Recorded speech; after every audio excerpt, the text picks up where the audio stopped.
یہ تاحیات نااہلی کا جو معاملہ ہے باسط 1F کے تحت، یہ کتنی اس کی اہمیت کیا ہے؟ آج جس انداز میں یہ سماعت ہوئی ہے اور جو ریمارک سامنے آئے، کافی حد تک ہمیں عدالتی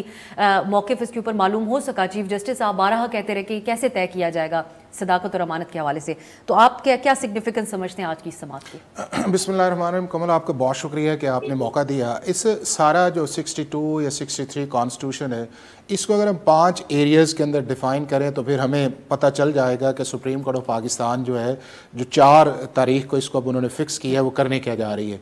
اس کا یہ ہے کہ 62 63 ہمارے کانسٹیٹیوشن 73 کے اوریجنل میں موجود تھا، اور اس کی صرف 4 کنڈیشنز تھی کوالیفیکیشنز کی، اور 4 ہی ڈسکوالیفیکیشنز تھیں، اور وہ ساری کی ساری فیکچول تھیں. فیکچول ایک یہ تھی کہ آپ کو پاکستان کا شہری ہونا چاہیے، آپ کی عمر 25 یا 30 سال کی ہونی چاہیے، اور اس کے بعد یہ ہے کہ آپ کسی بھی ایکٹ آف پارلیمنٹ سے ذریعے آپ ڈسکوالیفائی نہ کریں. یہ آپ کی منیمم کوالیفیکیشنز تھی جو 62 کے اندر تھا. اور اسی طرح 63 کے اندر آپ کی ڈسکوالیفیکیشنز تھی کہ نمبر 1 یہ ہے کہ آپ انساؤنڈ مائنڈ نہ ہو، آپ انسالوینٹ نہ آئے، اس کے بعد آپ نے پاکستان کی سٹیزن شپ جو ہے اسے رینیشیٹ نہ کر دیا ہو، اور یا آپ کسی ایکٹ آف پارلیمنٹ جو ہے اس سے نہ کر سکیں. مطلب جیسے بہت سارے ایکٹ آف پارلیمنٹ کے اندر ہے کہ اگر آپ کنوکٹڈ شخص ہیں تو آپ کی 10 سال آپ کے لیے نہلی ہے، یا اگر آپ 5 سال کے اندر ہے تو آپ کی اتنی نہلی ہے. تو یہ ساری چیزیں ہمارے اوریجنل کانسٹیٹیوشن کے اندر تھیں. 1985 کے اندر جب جنرل ضیاء الحق صاحب نے ڈیموکریسی کو ریوائیو کیا، جو ان کا آیا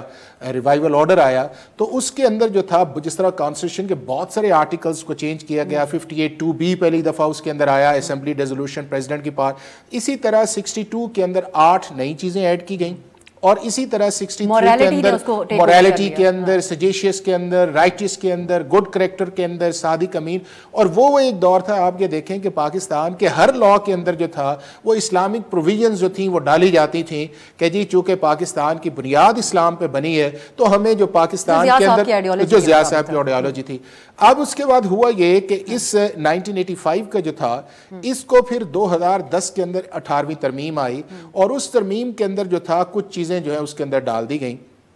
اور اس سے پہلے جو کانٹروورسی اصل میں سٹارٹ ہوئی وہ یہ تھی کہ جنرل مشرف صاحب کے دور کے اندر ایک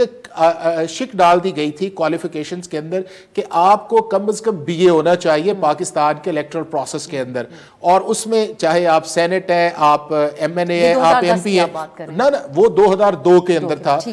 مشرف صاحب آپ نے دیکھا کہ پھر اس دور کے اندر پھر آپ نے دیکھا کہ ہمارے ملک کے اندر fake degrees, unauthorised universities, non recognised universities کی ڈگریز آئیں، اور بہت سارے ایسے لوگ تھے جنہوں نے مدرسے بھی نہیں گئے تو انہوں نے مدرسوں کی ڈگری لی. بہت سارے ایسے تھے کہ جنہوں نے ریکگنائز نہیں. تو وہ چلتے چلاتے سپریم کورٹ کے اندر جب وہ چیزیں جانی شروع ہوئی، حالانکہ جب آگے وہ کلاز آئی، جب 18th امینڈمنٹ آئے تو اس کے اندر جو تھا LFO کو جب انہوں نے پاس کیا تو وہ BA کی شک تو ختم کر دی، لیکن اس کے بعد جب 18th امینڈمنٹ آئی تو جو ضیاء الحق صاحب والی ساری چیزیں تھیں وہ رہیں، لیکن اس کے اندر کوئی ججمنٹس آنی شروع ہو گئیں کہ مس ڈکلریشن ہے، نان ڈکلریشن ہے، یہ چیز چلتی رہی.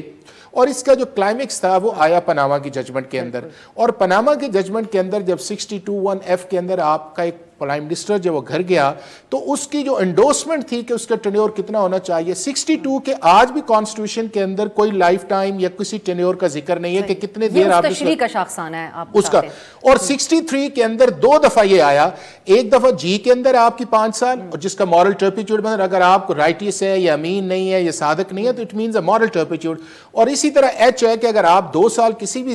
کیس کے اندر سزا یافتہ ہیں تو آپ کو 5 سال اس سے اوور اینڈ ابو ہونا چاہیے. اب جب 2018 کے اندر جو تھا جنوری کے اندر یہ ججمنٹ آئی جس کو سمیر اللہ بلوچ کے نام سے یاد ٹائٹل ہے، تو اس کے اندر انہوں نے کہا گیا کہ اگر 62(1)F کے اندر کسی کو ڈسکوالیفائی ہوتا ہے تو اس کا جتنی دیر تک ڈکلریشن موجود ہے اتنی دیر تک وہ شخص جو ہے وہ ڈسکوالیفائی کیا جائے گا. اسی طرح 2018 کے اندر ایک اور ججمنٹ آ گئی، اور وہ آئی اس کے اندر ہے کہ جو شخص ڈسکوالیفائی ہے وہ پارٹی کا ہیڈ نہیں بن سکتا. پھر اس کے بعد 2019 کے اندر ایک اور ججمنٹ آئی کہ جب اوکاما کی ججمنٹ 17 کے اندر آئی تو 62(1)F لگا، لیکن جب خواجہ آصف کی ججمنٹ آئی تو یہی 62(1)F تھا جس کی بنیاد کے اوپر اسلام آباد ہائی کورٹ نے ڈسکوالیفائی کیا اور سپریم کورٹ نے اس کی انٹرپریٹیشن کچھ اور کی. پھر یہی 62(1)F آیا کہ جب فیصل واڈا کا کیس آیا تو اس وقت بھی مس ڈکلریشن تھا، لیکن سپریم کورٹ نے کہا نہیں، آپ کے اوپر چونکہ آپ کے ریپینٹنس ہے آپ ذرا ہمیں شو کریں، حالانکہ اسلام آباد ہائی کورٹ نے کہا، اور انہوں نے پھر ان کو